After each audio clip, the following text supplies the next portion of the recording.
चलिए, तो हम लोग इतिहास में कल तक मौर्यकालीन सामाजिक व्यवस्था को देख चुके हैं। अब मौर्यों मौर्य शासन के अंतर्गत मौर्यकालीन आर्थिक व्यवस्था एक महत्वपूर्ण टॉपिक है। इतिहास को पढ़ने का जो तरीका है आपको बताने की आवश्यकता नहीं है, क्योंकि आप सभी कम से कम पीजी तो हैं ही, और वो भी इतिहास विषय से हैं। तो इतिहास के घटनाक्रमों को आप देख ही रहे हैं और इतिहास के सिलेबस को भी देख रहे हैं। लेकिन कुछ ऐसे टॉपिक हैं जहां से प्रश्न बार बार पूछे जाते हैं। क्यों? अब प्रश्न पूछने का भी ऐसा तो है नहीं कि एग्जामिनर अटेंडम जहां से उठाया वहां से प्रश्न रख दिया। एग्जामिनर अगर प्रश्न पूछता है तो उसके पीछे कुछ न कुछ ऐसा कारण होता है कि उस टॉपिक से वो प्रश्न पूछता है। मौर्य काल को ही देखा जाए तो मौर्य काल से ढेर सारे प्रश्न बनते हैं। इन ढेर सारे प्रश्न बनने के पीछे कारण क्या है? कारण यह है कि यह सिर्फ एक इतिहास की वस्तु नहीं रह गया है। इतिहास को जैसा कि कहा जाता है, जो उसकी परिभाषा है कि यह भूत और वर्तमान के बीच पुल का कार्य करता है, तो निश्चित रूप से मौर्य साम्राज्य को देखकर यह कहा जा सकता है कि इतिहास भूत और वर्तमान के बीच पुल का कार्य करता है।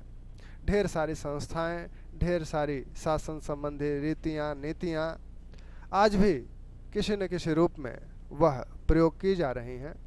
तो इस संदर्भ में मौर्य काल की, मौर्य साम्राज्य, मौर्य प्रशासन की प्रासंगिकता आज भी बनी हुई है। इसीलिए इन विषयों से अमूमन प्रश्न पूछे जाते हैं। तो वो टॉपिक जहाँ जो इतिहास के टर्निंग पॉइंट हैं, जहाँ से सब कुछ बदलता हुआ दिख रहा है या कुछ ऐसी अच्छी चीज़ें आ रही हैं, वहाँ से प्रश्न बनने तय हैं, बनेंगे ही बनेंगे। क्योंकि किसी का भी ध्यान उन बिंदुओं पर, उन घटनाओं पर अवश्य जाएगा। तो अगर हम लोग मौर्यकालीन अर्थव्यवस्था की बात करें तो अर्थव्यवस्था में हम लोगों ने पीछे वैदिक कालीन अर्थव्यवस्था को देखा था, उत्तर वैदिक कालीन अर्थव्यवस्था को देखा था। उन अर्थव्यवस्थाओं को देखने के समय ही हम लोगों ने देखा था कि अर्थव्यवस्था के कौन कौन से तत्व होते हैं। तो अर्थव्यवस्था के जो तत्व होते हैं, अर्थव्यवस्था के तत्व, तो इसमें हम लोगों ने देखा था कि कृषि, पशुपालन इसी के साथ जोड़ लीजिए, शिल्प उद्योग और आपका व्यापार वाणिज्य।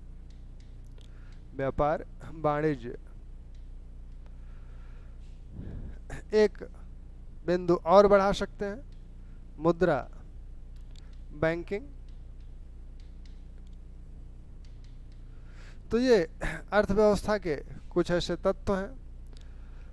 मौर्यकालीन अर्थव्यवस्था के में इन तत्वों को देखा जाए कि आखिर ये अर्थव्यवस्था कैसे, ये तत्व किस स्थिति में है, कितनी उन्नत अवस्था में है और क्या क्या परंपराएं या परिपाटियां मौर्य काल में रही हैं। इस अर्थव्यवस्था को जानने के जो स्रोत हैं मौर्य काल के, वही सामाजिक व्यवस्था के जो स्रोत हैं वही प्रमुख स्रोत हैं। कौटिल्य का अर्थशास्त्र, बड़ा विस्तार से उन्होंने विभिन्न चीज़ों का वर्णन किया है। मेगास्थनीज के इंडिका, अशोक के अभिलेख, तो ये महत्वपूर्ण स्रोत हैं। हम लोग कृषि की बात शुरू करें तो कृषि में सबसे पहले भूमि की बात होगी। अनेक प्रकार की भूमि बताई गई है कौटिल्य द्वारा भी। उन्होंने स्थल, उच्च, अदेवमात्रिक, इस तरह की भूमियों का जो उल्लेख किया है। तो भूमि के प्रकारों में स्थल यानी नीची भूमि, उच्च यानी ऊंची भूमि, अदेवमात्रिक, इस तरह की भूमियों का उल्लेख अर्थशास्त्र में मिलता है। ये नीची भूमि है, ये उच्च भूमि है और ये ऐसी भूमि है जिस पर बिना वर्षा के भी अच्छी खेती की जा सकती है।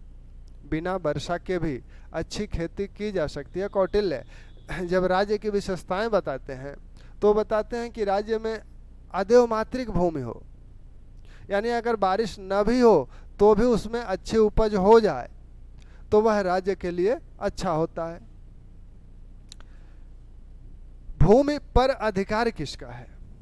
अब इसको लेकर भी एक प्रश्न या उठेगा मन में कि भूमि किसकी है, भूमि पर अधिकार और स्वामित्व किसका है? तो मेगास्थनीज कहते हैं या अन्य यूरोपियन यूनानी लेखक कहते हैं कि भूमि पर अधिकार सरकार का है।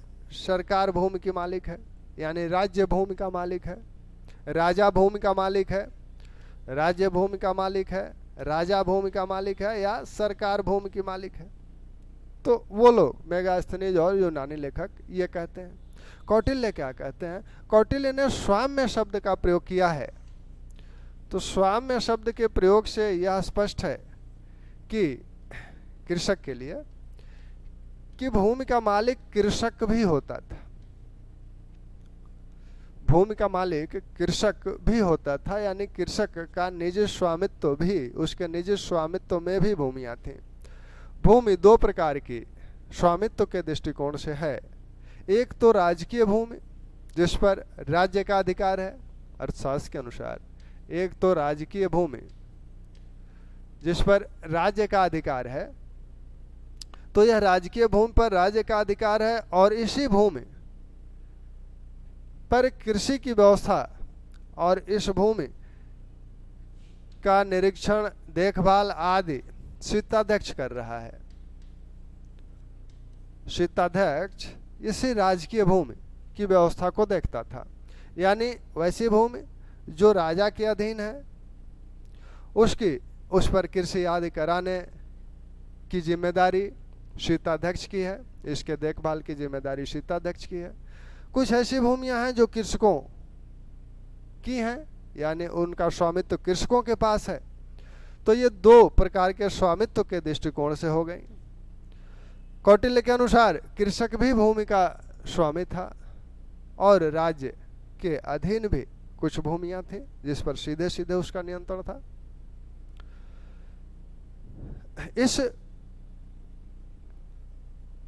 इस राजकीय भूमि को पर राज्य सीधे सीधे मजदूरों द्वारा खेती कराता था या इसे बटाई आदि पर भी दे देता था।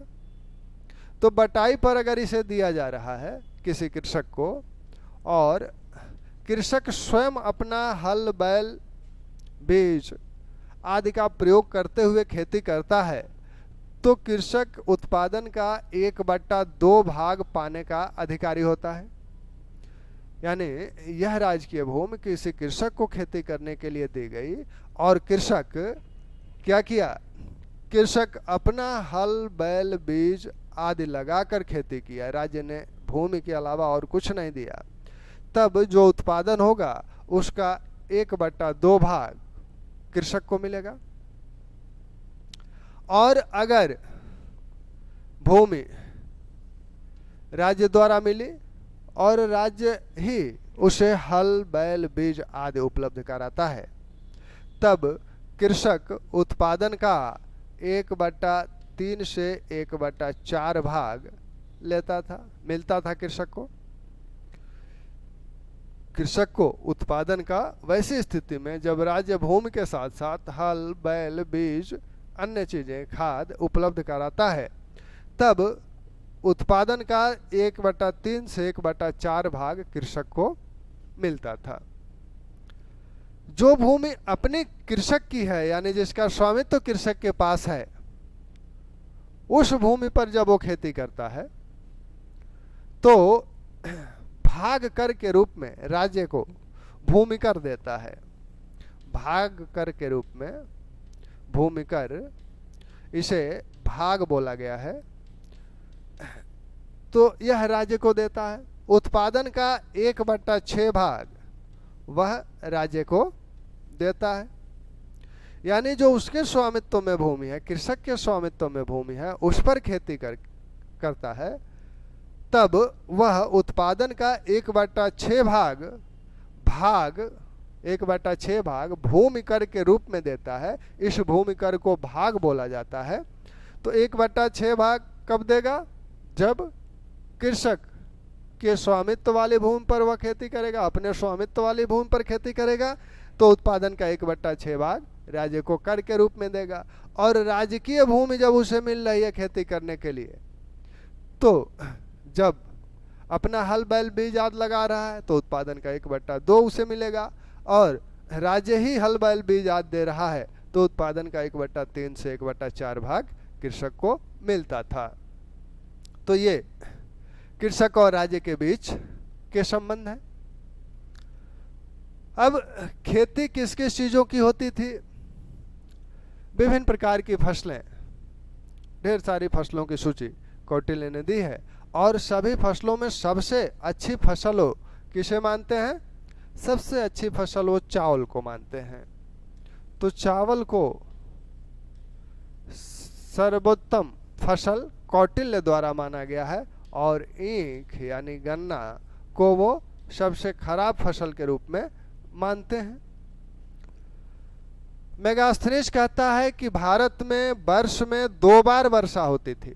भारत में वर्ष में 2 बार बारिश होती है, इसलिए कृषक वर्ष में 2 फसलें उगा लेते हैं।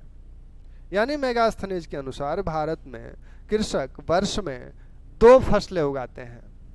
मेगास्थनीज के अनुसार, मेगास्थनीज क्या कहता है? मेगास्थनीज कहता है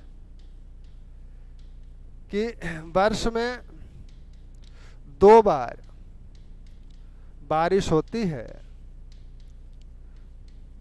बारिश होती है, अतः कृषक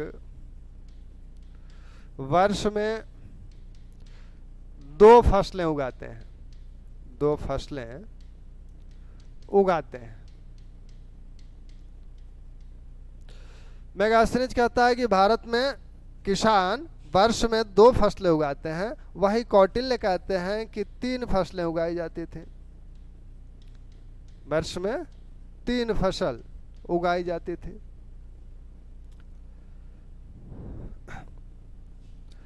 थोड़ा सा ध्यान मेगास्थनीज और कौटिल्य को लेकर दीजिएगा, क्योंकि सीधे सीधे जो बात कही जाएगी वह तो कौटिल्य के संदर्भ में पूछी जाएगी, लेकिन अगर वो थोड़ा सा इधर उधर करना चाहेंगे, थोड़ा सा आपको उलझाने का प्रयास अगर करना चाहेंगे, तो बीच में मेगास्थनीज को ला सकते हैं। तो मेगास्थनीज का अगर नाम ले लिया जाएगा, तो मेगास्थनीज का जब नाम ले लिया जाएगा तो वर्ष में 2 फसल उत्पादित हो रही है। कौटिल्य का नाम ले लिया जाएगा तो 3 फसल उत्पादित हो रही है। मेगास्थनीज का नाम ले लिया जाएगा तो भूमि पर स्वामित्व तो किसका है? सरकार का है। कौटिल्य का नाम लिया जाएगा तो भूमि पर स्वामित्व तो कृषक का भी है। राज्य का भी है, राज्य की अपनी कुछ भूमि होती थी और कुछ भूमियां कृषकों के स्वामित्व में थी। इनके करों की बात जहां तक है, तो यहाँ थोड़ा सा मेगास्थनीज एक बात और कहते हैं। इस भूमि कर या भाग के संदर्भ में मेगास्थनीज और अन्य यूनानी लेखक कि 1/6 भाग तो कौटिल्य मान रहे हैं, मेगास्थनीज कह रहे हैं कि 1/4 भाग, 1/4 भाग कृषक कर के रूप में देता था। अब देखिएगा, यहाँ से लेकर मतलब पूरे प्राचीन भारत में 1/6 भाग यह सैद्धांतिक रूप से भाग या भूमिकर होगा।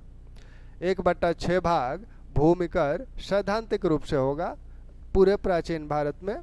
और जब वही आप मेडुअल में आएंगे तो वह 1/3 से 1/2 के बीच रहेगा।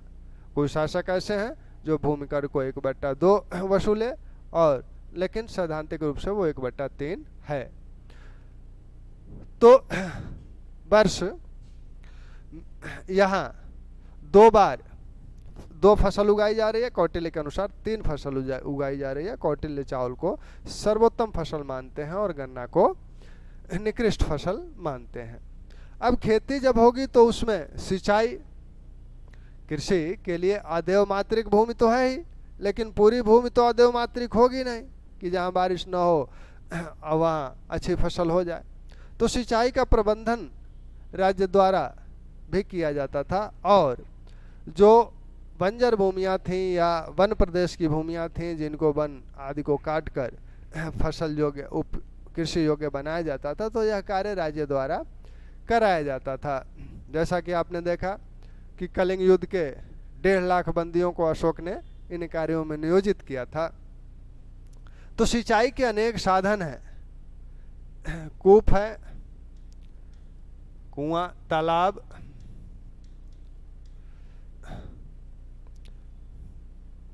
नहरें, राहट, तो ये सिंचाई के साधन है। चंद्रगुप्त ने अर्जियत और रैतक पर्वत पर सौराष्ट्र प्रांत में अर्जियत और रैतक पर्वत पर सुदर्शन नामक झील का निर्माण करवाया था, और उस झील से नहर निकलवाई थी अशोक ने। ये बात हम लोग जानते हैं। तो नहर निकलवा के ये कुएं और तालाब से सिंचाई कृषक करते थे। रहट, यह पानी को विभिन्न विधियों से वो हाथ से निकालते थे या बैलों द्वारा चक्री चलाकर निकाला जाता था, या कुछ पवन चक्रियां भी थीं जिससे पानी को तालाबों कुओं से निकालकर कृषि खेतों तक पहुंचाया जाता था। तो ये कृषि संबंधी। अब जो सिंचाई की व्यवस्था की जाती थी जिन खेतों पर जो कृषक सिंचाई का साधनों का प्रयोग करते थे, उनसे एक कर लिया जाता था, उदक भाग। उदक भाग नामक एक कर लिया जाता था जो लोग सिंचाई के साधनों का प्रयोग करते थे उनसे। तो ये आपकी कृषि है। कृषि के बाद अर्थव्यवस्था में जो दूसरा स्थान है कृषि के साथ ही जुड़ा हुआ है, पशुपालन। एक बात कृषि में और ध्यान दीजिएगा, बार बार ये बात पूछी जाती है। यह जो राजकीय भूमि है, यह जो राजकीय भूमि है और इसका जो प्रमुख है शीताध्यक्ष, तो इस राजकीय भूमि से जो आय प्राप्त होती है, इससे जो आय प्राप्त होती है उसे सीता बोला गया है। इस राजकीय भूमि से जो आय प्राप्त होती है उसे सीता बोला गया है, और इस राजकीय भूमि का प्रबंधन शीताध्यक्ष कर रहा है। ठीक। इस कृषि के बाद पशुपालन। तो पशुपालन के संदर्भ में विभिन्न प्रकार के पशुओं को पाला जाता था। आज की अपेक्षा उस समय पशुओं की उपयोगिता अधिक थी, क्योंकि उन्हें कृषि कार्य में भी प्रयोग किया जाता था। ट्रैक्टर वगैरह तो थे नहीं, तो कृषि कार्य में उनका प्रयोग किया जाता था। साथ में यातायात मोटर वाहन तो थे नहीं, तो पशुओं से यातायात का काम भी लिया जाता था। और विभिन्न जो पशु हैं, जो लोग मांसाहारी हैं, तो पशुओं का प्रयोग वहाँ भी होता था। साथ में दूध दही आदि में भी, भोज्य पदार्थ के संदर्भ में भी पशुओं का प्रयोग हो रहा है। तो आज की अपेक्षा पशुओं की उपयोगिता उस समय अधिक थी, और इसीलिए देखिए पशुओं के चारागाह की व्यवस्था करने के लिए अलग अधिकारी नियुक्त किया गया है। विविधाध्यक्ष चारागाहों का अध्यक्ष था, तो वह उसकी व्यवस्था देखता था। साथ में जो पशु हैं और जो पशुपालक हैं, उनके लिए अशोक ने एक नए पद का सृजन किया था जो उनकी देखरेख करे। ब्रज भूमिक नामक अधिकारी उनकी देखरेख करता था, पशुओं की और पशुपालकों की। तो इससे पशुपालन की प्रासंगिकता स्पष्ट होती है कि राज्य इस पर कितना ध्यान देता था। अब जहाँ तक शिल्प और उद्योग की बात है, शिल्प उद्योग को हम लोग देखें तो अनेक प्रकार के शिल्प और उद्योग मौर्य काल में उन्नति अवस्था में थे। विशेषकर जो वस्त्र उद्योग है और जो मृदभांड है, ये बहुत ही उन्नत स्थिति में थे। वस्त्र उद्योग में 3 प्रकार के वस्त्र, 3-4 प्रकार के वस्त्र बनाए जाते थे। सूती वस्त्र, रेशमी वस्त्र,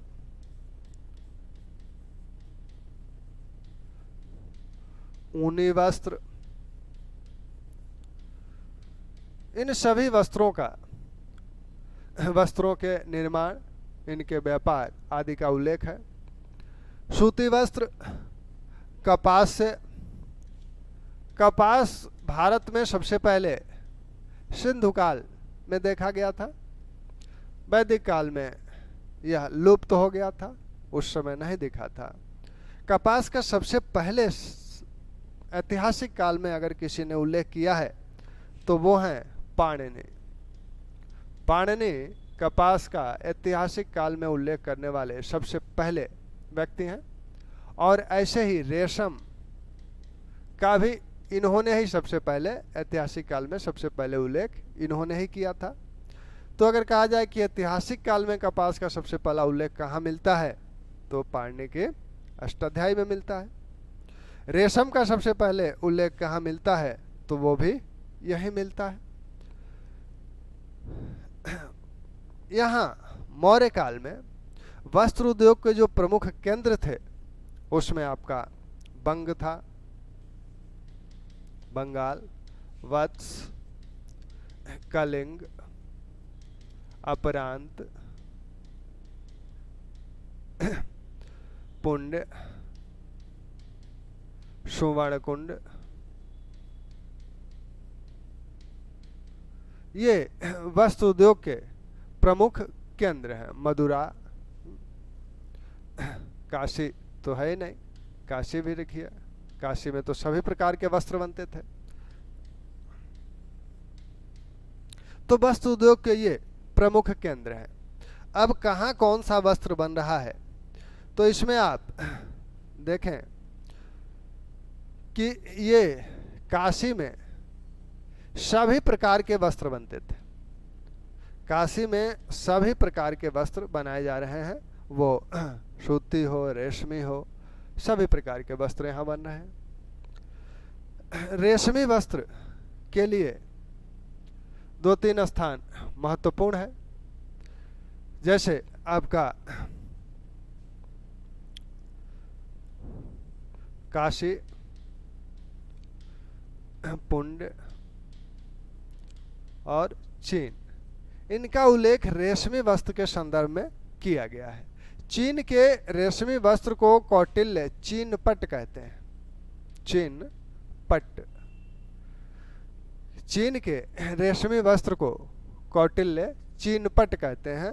और रेशमी वस्त्र के जो नाम हैं उन नाम देखिएगा, रेशमी वस्त्र को क्या कहा जाता था, तो इसके 2 नाम हैं रेशमी वस्त्र के, कौशे, छौम। तो ये रेशमी वस्त्र है। एक और वस्त्र था दुकुल। दुकुल नामक जो वस्त्र था, यह किससे बनता था? पेड़ के रेशों या छाल से, पेड़ के रेशों या छाल से यह बनता था। और इसके लिए जो प्रमुख केंद्र था वो था मगध, पुंड। मगध और पुंड इसके प्रमुख केंद्र हैं दुकुल नामक वस्त्र के। और यह पेड़ के रेशों और छाल से बनता था, श्वेत रंग का होता था और बहुत चिकना होता था। बंग में जो वस्त्र बनते थे, बंगाल में बंग के जो वस्त्र थे ये सफेद रंग के होते थे और चिकने होते थे। ठीक, ऐसे ही सुवर्ण कुंड का जो वस्त्र है, सुवर्ण कुंड का जो वस्त्र है, यह सूर्य के समान रंग वाला, सूर्य के समान रंग वाला तथा मणि के समान चिकना होता था। मणि के समान चिकना होता था। तो सुवर्ण कुंड के जो वस्त्र थे वो कैसे थे? सूर्य के समान रंग वाला था, सूर्य जैसा रंग वाला था और मणि के समान चिकना था। ठीक, यह जो ऊनी वस्त्र हैं, ऊनी वस्त्रों के संदर्भ में कौटिल्य नेपाल का उल्लेख करते हैं। यानी नेपाल ऊनी वस्त्रों के लिए विख्यात था और विशेषकर कंबल के लिए। तो ऊनी वस्त्रों के लिए आपके नेपाल विख्यात था। यहाँ के कंबल कि वो विभिन्न प्रकार के कंबलों का उल्लेख करते हैं। तो इन वस्त्र उद्योगों को हम लोगों ने क्या देखा कि सूती वस्त्र हैं, रेशम के वस्त्र भी हैं, ऊनी वस्त्र भी हैं। रेशम के वस्त्रों के लिए जो क्षेत्र प्रमुख है वो आपका बंग है, कलिंग है, चीन है। चीन के वस्त्रों को कौटिल्य चीनपट, चीन के जो रेशम है उसको वो चीनपट कहते हैं। ये कौशे हैं। छौम नामक एक वस्त्र भी रेशमी वस्त्र था। दुकुल नामक वस्त्र पेड़ की छाल या रेशों से बनाया जाता था और यह विशेषकर मगध और पुंड इसके लिए विख्यात था। अब वस्त्र उद्योग के लिए बंगाल की महत्ता तो है ही। यहाँ का जो सबसे प्रमुख वस्त्र है वो है मलमल। मलमल नामक वस्त्र के लिए बंगाल विख्यात है। बंगाल अपने मलमल नामक वस्त्र के लिए विख्यात था और मेगास्थनीज विभिन्न प्रकार के कीमती वस्त्रों का भी उल्लेख करता है और कहता है कि वस्त्रों पर काम भी हुआ रहता था। मलमल या रेशम के जो वस्त्र थे उन पे काम भी होता था। काम यानी कढ़ाई होता था, उन पर विभिन्न प्रकार के रत्नों को लगाया जाता था, जैसे स्वर्ण है या विभिन्न अन्य रत्न हैं। तो उन रत्नों को भी उन वस्त्रों पर लगाया जाता था जिससे वो बेशकीमती हो जाते थे।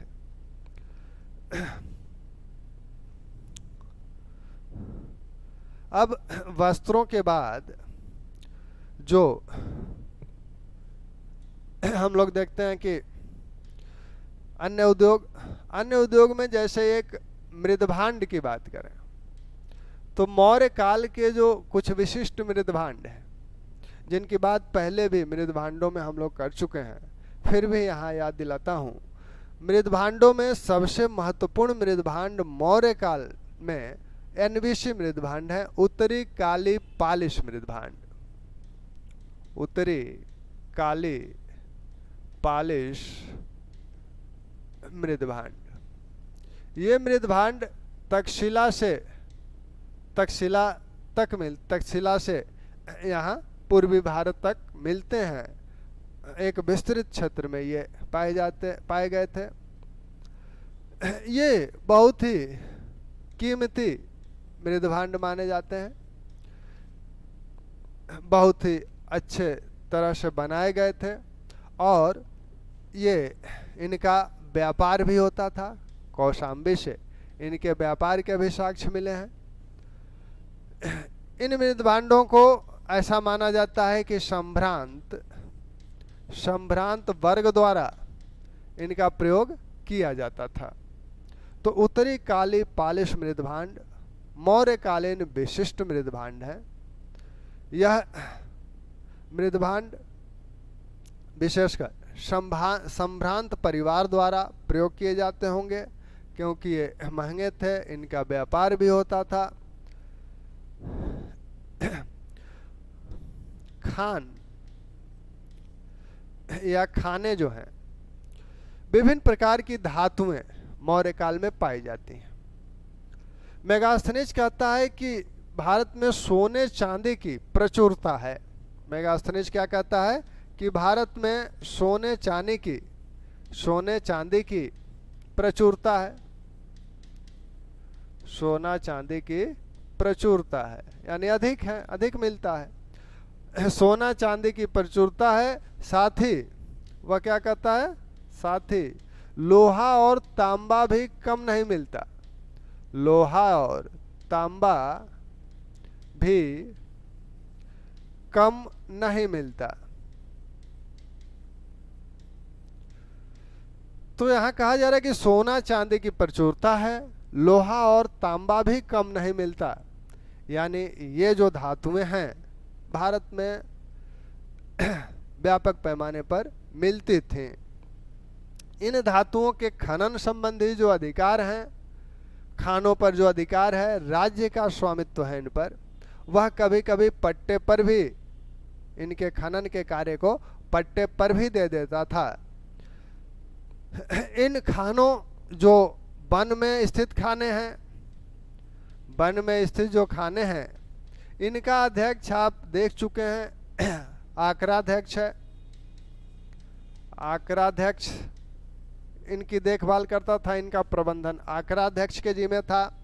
समुद्री खाने भी हैं। समुद्री खानों से क्या प्राप्त होता है? विभिन्न प्रकार के रत्न मणि आदि समुद्री खानों से प्राप्त होते थे। तो इन खानों का प्रबंधन जो करता था उसे खनवाध्यक्ष बोला जाता था। तो दोनों प्रकार की खानों का उल्लेख मिलता है। ये जो धातुएं हैं, इन सोना चांदी आदि का प्रयोग आभूषण, बर्तन आभूषण बनाने में किया जाता है। लोहा तांबा का प्रयोग कृषि कार्यों में या अस्त्र शस्त्र बनाने में इनका प्रयोग किया जाता था। एक उद्योग चमड़ा उद्योग, चमड़ा उद्योग भी था। चमड़ा उद्योग में चमड़े की अनेक वस्तुएं बनाई जाती थीं। कौटिल्य भी इसका उल्लेख करते हैं। चमड़े को कैसे साफ किया जाता था, कैसे उसे प्राप्त किया जाता था, इन सब का विस्तृत विवरण कौटिल्य देते हैं।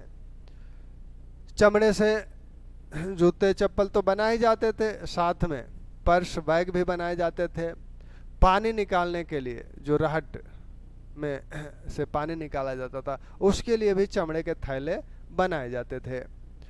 चमड़े के जूतों के विषय में एरियन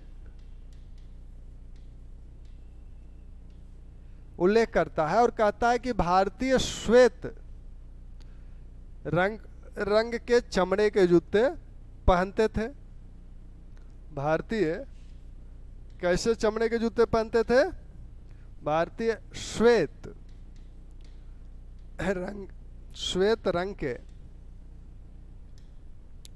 रंग के चमड़े के जूते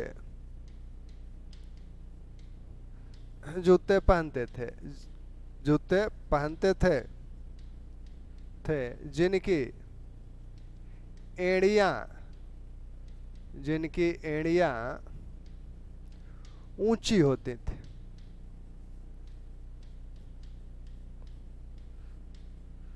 चमड़े के श्वेत रंग के चमड़े के जूते पहन रहे हैं, तो यानी ये जूते बनते होंगे श्वेत रंग के चमड़े के जूते पहन रहे हैं।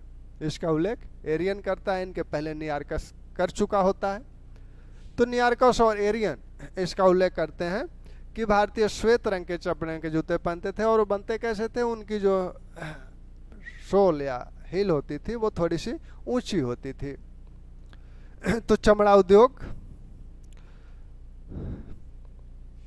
शराब उद्योग भी कौटिल्य 6 प्रकार के शराबों की बात करते हैं, उनके निर्माण की बात करते हैं।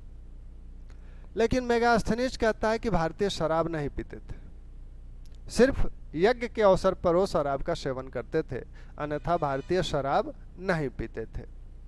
लेकिन कौटिल्य 6 प्रकार के शराबों का उल्लेख करते हैं, उनके बनाने की बात करते हैं, तो निश्चित रूप से ये पिया जाता होगा। तो शिल्प उद्योग में इतनी चीजें मुख्य जो थी वो देखी गई। अब व्यापार वाणिज्य अर्थव्यवस्था में, मौर्यकालीन अर्थव्यवस्था में हम लोग देखें तो व्यापार वाणिज्य दोनों तरह के व्यापार हो रहे हैं, आंतरिक व्यापार भी और बाह्य व्यापार भी। आंतरिक व्यापार भी और बाह्य व्यापार भी। व्यापार के जो व्यापारिक मार्ग हैं, व्यापारिक मार्ग हम लोग देखें तो दोनों प्रकार के मार्ग, दोनों प्रकार के व्यापार की बात की जाती है, स्थल मार्गी और जल मार्गी। जल मार्गी कौटिल्य जो है इसकी ज़्यादा प्रशंसा करते हैं।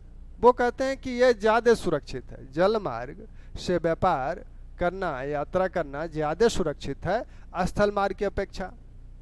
स्थल मार्ग उस समय स्थल मार्ग से यात्रा करना इतना आसान भी नहीं होगा, क्योंकि विभिन्न नदियाँ, जंगल, पहाड़ ये सब थे, तो बीच बीच में अवरोध आते रहे होंगे, साथ में जंगली जानवर वगैरह भी हैं। जल मार्ग में नाव से, बड़ी नावें या छोटी नावें, बड़ी नावें जिन्हें प्रवहण कहा जा रहा है, तो उससे यात्रा इसकी अपेक्षा थोड़ी सी आसान तो है ही। तो कौटिल्य इन मार्गों का उल्लेख करते हैं। दक्षिणापथ के जो मार्ग हैं उसमें वो कहते हैं कि वो मार्ग सबसे अच्छे थे, सबसे अच्छे हैं जो विभिन्न रत्नों की खानों से हो के गुजरते हैं, तो उन मार्गों पे ज़्यादा यात्री भी होते थे। जिन मार्गों की बातें की गई हैं उसमें उत्तरापथ, यह ताम्रलिप्ति, पूर्वी तट का जो बंदरगाह ताम्रलिप्ति था, ताम्रलिप्ति से तक्षशिला के बीच था ताम्रलिप्ति, और तक्षशिला के बीच यह मार्ग था 1500 मील, जो यूनानी लेखक बताते हैं 1500 मील लंबा यह मार्ग था। इस मार्ग पर, इसी मार्ग को जीटी रोड कहा जाता है, और इस जीटी रोड का नाम दिया था ऑकलैंड ने। ऑकलैंड ने 1839 में इसे जीटी रोड मार्ग दिया था। इसके पहले इसका एक नामकरण शेर शाह कर चुके थे। सड़के आजम, सड़के आजम, इसका नामकरण शेर शाह द्वारा किया जा चुका था। यह भारत का एक महत्वपूर्ण मार्ग था। एक मार्ग जो हिमालय की तरफ जाता था, हेमवत पथ, हेमवत, हेमवत पथ उसे कहा गया है, कौटिल्य ने उसे हेमवत पथ कहा है, जो हिमालय की तरफ जाता था। दक्षिण की तरफ के जो प्रमुख मार्ग हैं उसमें एक मार्ग आपका श्रावस्ती से, श्रावस्ती से प्रतिष्ठान तक जाता था। एक मार्ग आपका मथुरा से भृगुकच्छ, भृगुकच्छ यह पश्चिमी तट का एक, दोनों पश्चिमी तट के बंदरगाह हैं। भृगुकच्छ को ही भड़ौज या बार गेजा कहा जाता है। तो ये भी प्रमुख मार्ग थे जो पश्चिमी तट से देश के अन्य हिस्सों को जोड़ते थे, और ये मार्ग ताम्रलिप्ति पूर्वी तट से देश के अन्य हिस्सों को जोड़ता था। ठीक, तो इन मार्गों से, इन स्थलीय मार्गों से व्यापार होता था। साथ में जो समुद्री मार्ग हैं, समुद्री मार्ग को, समुद्री मार्ग को श्यानपथ, श्यानपथ बोला गया है। समुद्री मार्ग को श्यानपथ बोला गया है, और जो बड़ी नावें हैं उन्हें प्रवहण बोला गया है, प्रवहण बोला गया है बड़ी नावों को। व्यापार, भारत का बाह्य व्यापार जो था वो आपका मिस्र से, यूनान से, इराक से, इन देशों से था। मिस्र के जो शासक थे टालमी द्वितीय फिलाडेल्फस, उन्होंने लाल सागर में बेरिबस नामक एक नगर भी बनाया था, भारत से व्यापार को सुचारू बनाए रखने के लिए।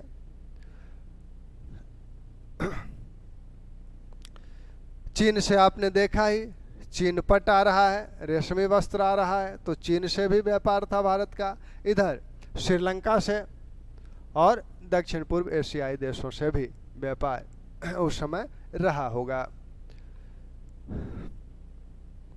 व्यापारिक जो वस्तुएं आती थी और जो बाजार में वस्तुएं बिकती हैं, तो बाजार में जो वस्तुएं बिकती हैं आपने देखा कि यहाँ पर विक्रय कर लिया जाता था, तो जो बाहर की वस्तुएं बाजार में आकर बिकनी होती थी तो उन पर 10% कर लिया जाता था बाहरी वस्तुओं पर, और जो अंदरूनी वस्तुएं थीं उन पर 4% कर के रूप में, विक्रय कर के रूप में लिया जाता था।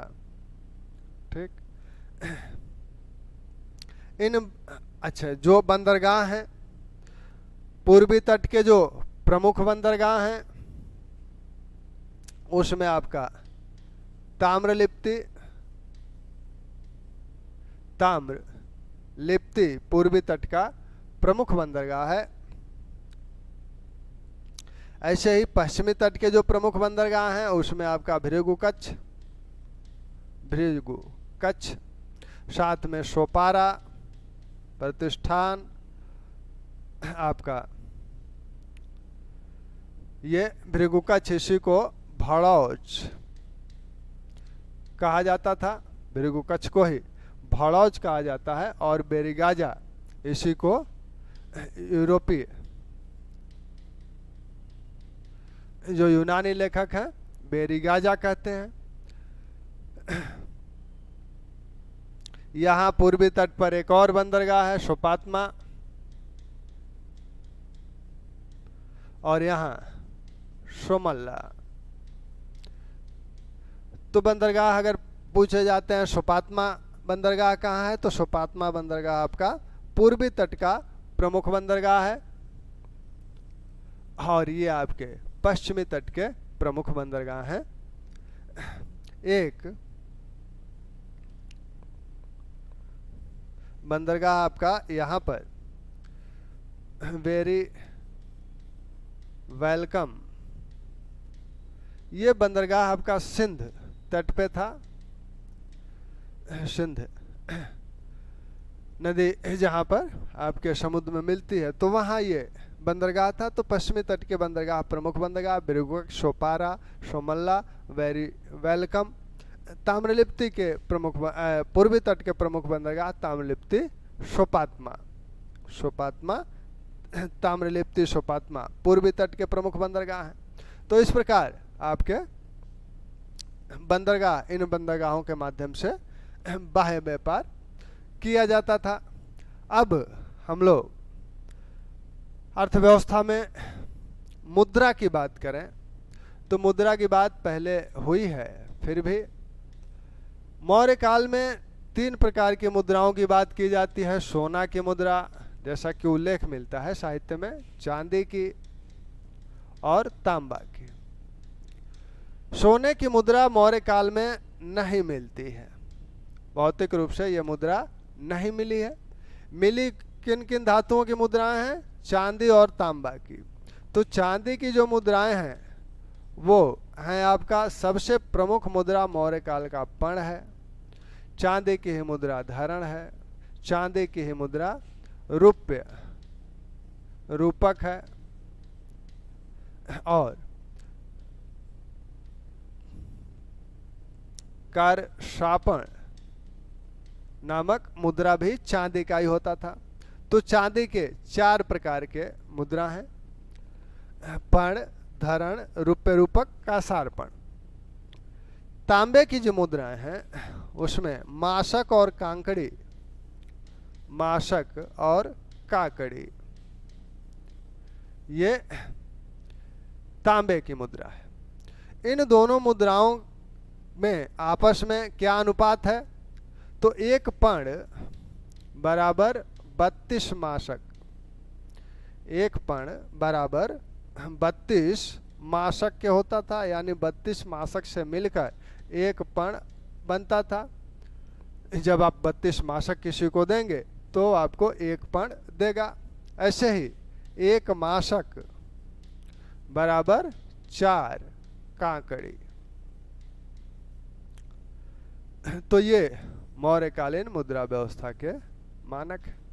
मौर्यकालीन मुद्रा से संबंधित जो अधिकारी हैं उन्हें आप देख ही चुके हैं। लक्षणाध्यक्ष, लक्षणाध्यक्ष नामक अधिकारी राजकीय टकसालों का प्रमुख हुआ करता था। राजकीय जो टकसाल हैं उनका प्रमुख है ये। तो लक्षणाध्यक्ष राजकीय टकसालों का प्रमुख है और मुद्राओं को जांचने का कार्य, परखने का कार्य रूपदर्शक नामक अधिकारी करता था। तो रूपदर्शक नामक अधिकारी मुद्राओं की जांच करता था कि कितनी शुद्ध हैं, कितनी खोटी हैं। जो मौर्यकालीन मुद्राएं हैं ये आहत मुद्राएं, पंच्ड मार्क मुद्राएं, आहत मुद्राएं हैं। आहत मुद्राएं वो मुद्राएं होती हैं जिन पर कोई लेख अंकित नहीं होता है, बल्कि उन पर विभिन्न प्रकार के चित्र पंच किए जाते हैं। तो इसीलिए इन्हें पंच्ड मार्क सिक्का भी बोला जाता है। और इसलिए भी इन्हें पंचमार्क सिक्का इसलिए भी कहा जाता है क्योंकि इन पे 5 चिन्ह अंकित होते थे, 5 प्रकार के चिन्हों में पेड़ों के चित्र, वेदिका से घिरे हुए वृक्ष, अर्धचंद्र, सूर्य, विभिन्न प्रकार के जानवरों का, तो इन पर इसी प्रकार के चित्र इन सिक्कों पर अंकित किए जाते थे। तो ये आहत मुद्राएं हैं। तो ये आपकी मुद्रा प्रणाली है। कौटिल्य कहते हैं कि अगर कोई किसी को ऋण देता है तो ऋण पर जो ब्याज की दर है वह ब्याज की दर 15% वो निर्धारित करते हैं। यानी मौर्य काल में ब्याज की जो दर थी वह 15% थी। यहाँ मुद्रा में भी देखिएगा, लक्षणाध्यक्ष राजकीय टकसाल का प्रमुख है। जब क्योंकि ये टकसालें राज्य के अधीन है, राज्य का नियंत्रण है, मुद्रा पर पहली बार राज्य का नियंत्रण इसी समय स्थापित होता है। राज्य के अधीन ये टकसाल हैं, हर व्यक्ति मुद्रा नहीं छाप सकता। तो लेकिन अगर आप धातु लेकर जाते हैं तो उस धातु से वो मुद्राएं, टकसाल में मुद्राएं बना के आपको दे दी जाएंगी, लेकिन मुद्राएं बनेंगी सिर्फ राजकीय टकसाल में ही। आप धातु ले जाएं तो वहां से आपको मुद्रा मिल जाएगी, लेकिन इसका शुल्क भी लिया जाएगा। यहाँ लक्षणाध्यक्ष के पास आप धातु ले गए तो जो मूल्य है उसका 13.5% शुल्क के रूप में ले लिया जाएगा और फिर जो शेष बचेगा वो मुद्रा के रूप में आपको मिल जाएगा। तो राजकीय जो टकसाल हैं 13.5% शुल्क लेकर मुद्रा छापते भी थे। धातु आपको ले जानी है, छपाई और जारी करने संबंधी अनुमति का एक तरह से यह शुल्क समझिए। तो ये मौर्यकालीन अर्थव्यवस्था के कुछ तत्व हैं। साथ में मौर्यकालीन अर्थव्यवस्था के तत्वों में हम लोग ये देखेंगे कि कर प्रणाली क्या है, राजस्व प्रशासन किस तरह से हो रहा है। तो राजस्व प्रशासन में क्योंकि राज्य को आय का स्रोत चाहिए, बिना आय के स्रोत के राज्य का संचालन कैसे होगा। विभिन्न जो कर्मचारी अधिकारी नियुक्त किए जा रहे हैं, जिन्हें आप देख रहे हैं कितने ऊंचे वेतन दिए जा रहे हैं, तो इसके लिए राजस्व भी आना चाहिए। तो मौर्य काल में कौटिल्य करों की एक लंबी सूची देते हैं और लगभग हर व्यवसाय से कर वसूला जाता था।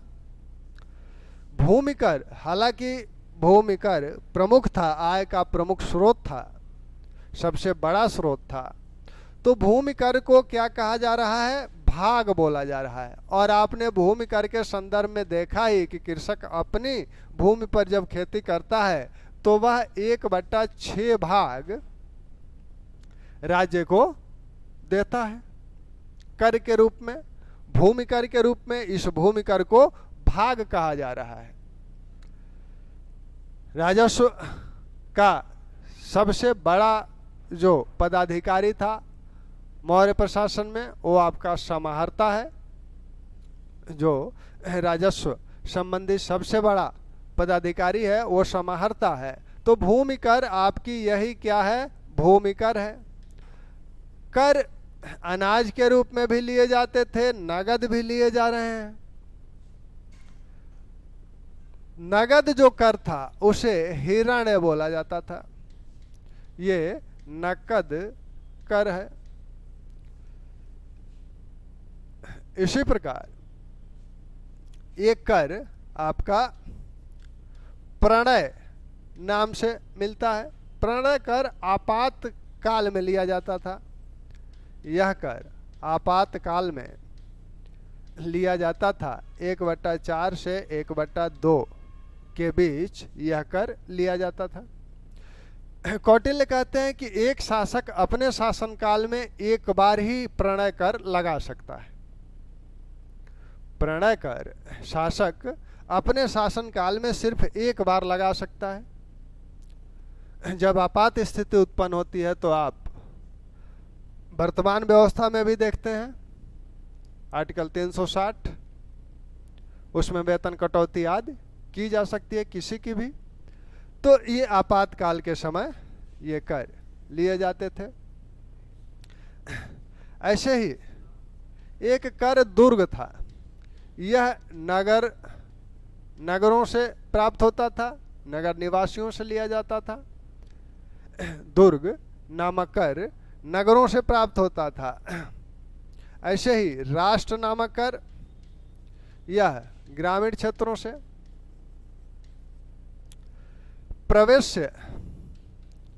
प्रवेश्य नामक कर जो वस्तुएं बाहर से आती थीं प्रवेश करने बाजार में, उन पर लिया जाता था।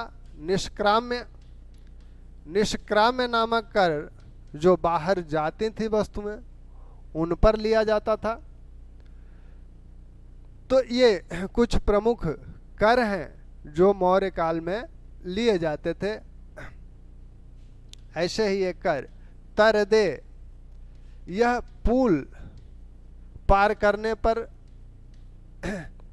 लिया जाता था। अगर राज्य ने कोई पुल बनाया है किसी नदी आदि पर, तो उसको पार करने पर तरदे नामक कर लिया जाता था। तो मौर्य काल के जो प्रमुख महत्वपूर्ण कर हैं जो बार बार पूछे जाते हैं, भाग को तो आप जानते ही हैं, 1/6 भाग सैद्धांतिक रूप से है पूरे प्राचीन इतिहास तक। हिरण्य नगद कर है। प्रणय आपातकाल का कर है। दुर्ग नगरों से लिया जाता था। राष्ट्र ग्रामीण क्षेत्रों से। प्रवेश बाजार में वस्तुओं के प्रवेश पर लिया जाता था। निष्क्राम्य बाहर जाने पर वस्तुओं के लिया जाता था। तरदे पुल आदि पार करने के संदर्भ में लिया जाता था। उद्वलिक एक शब्द का प्रयोग किया गया है। इसका मतलब है कर की छूट, कर में छूट। और एक शब्द का प्रयोग हुआ है परिहार। इस शब्द यानी कर मुक्त ग्राम, जिन ग्रामों को कर से छूट दी गई थी, तो ये कर मुक्त ग्राम है।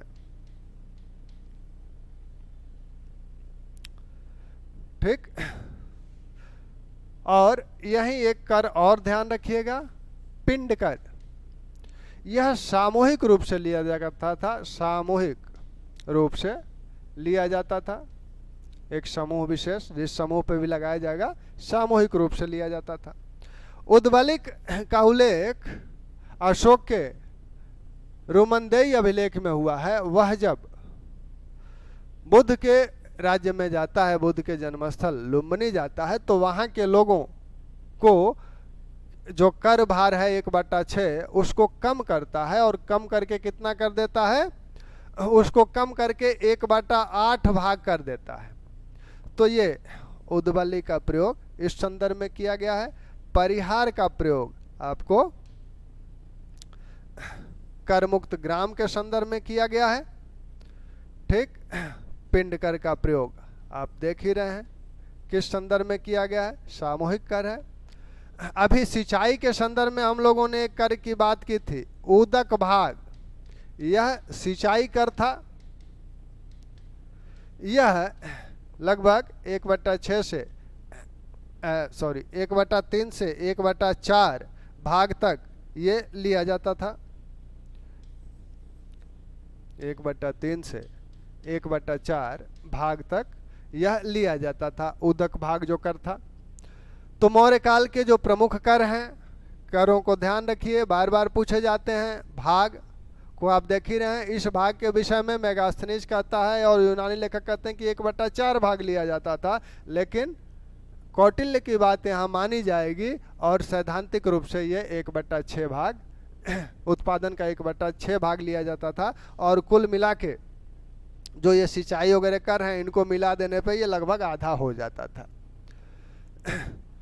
मौर्य काल में हिरण्य, नगद कर, प्रणय आपातकाल में लिया जाता था 1/4 से 1/2। कोई भी शासक अपने शासन काल में सिर्फ एक बार प्रणय कर लगा सकता है। दुर्ग नगरों से, राष्ट्र ग्रामीण क्षेत्रों से प्रवेश, बाजार में वस्तुओं के प्रवेश करने पर, निष्क्राम में बाहर जाने पर, तरदे पुलों पर लगने वाला, पुल को पार करने पर लगने वाला कर है। पिंड कर सामूहिक रूप से लिया जाता था। उदक भाग सिंचाई कर है।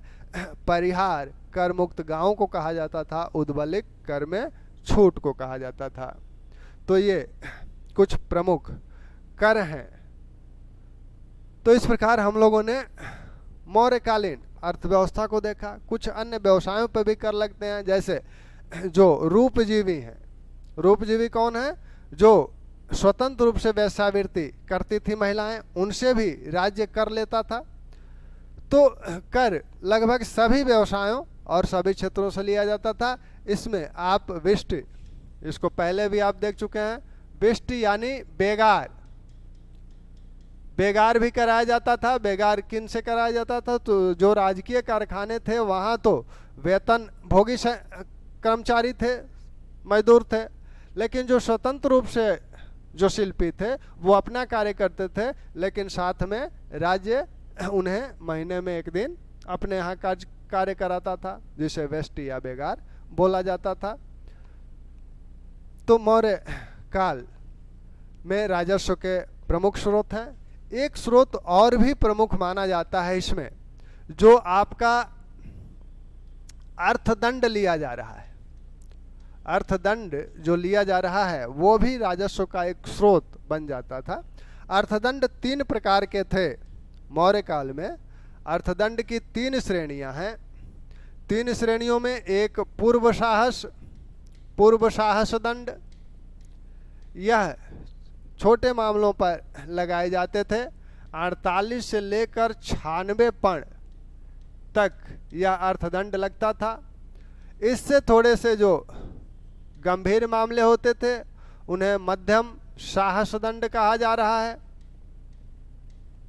यह 200 पण से 500 पण तक लगाया जाता था।